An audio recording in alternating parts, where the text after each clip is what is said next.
বাংলাদেশে যারা এসএসসি এবার ফেল করছে 2026 সালে 7 লাখের মতো শিক্ষার্থী ফেল করছে, ফেলে মিলে আর কি। তারা 11 লাখের উপরে মানুষ পাস করছে। যারা পাস করছে তারা তো উপরের দিকে যাবে, আর যারা ফেল করছে তাদের জন্য একটা সুসংবাদ আছে, আমি দিতেছি। সুসংবাদ হলে যে আমরা যারা পড়ালেখা করি না তারা বিভিন্ন দেশে গিয়ে চাকরি করতেছি। তো এই কারণে বলতেছি যে আপনারা যারা ফেল করছেন তারাও আপনারা সবাই আপনাদের জন্য বিষয় রেডি করতেছি আমরা। তারা আপনারাও চলে আসেন মিডল ইস্টে, ইউরোপে চলে যান, আপনাদেরও একটা চাকরির ব্যবস্থা তো করতে হবে নাকি।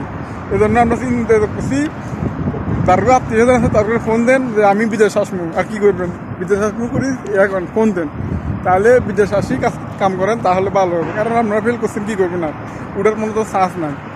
আর একটা কথা হলো কি, মেয়েদের কথা, মেয়েদেরও চাকরি আছে, মেয়েদেরও অন্য অন্য দেশে যাতে পারবে, ভালো ফেল করতে গিয়েছে অন্য অন্য দেশে গিয়ে চাকরি করতে পারবো না, নিজের দেশে চাকরি করতে পারবো, চাকরি করা যাবে।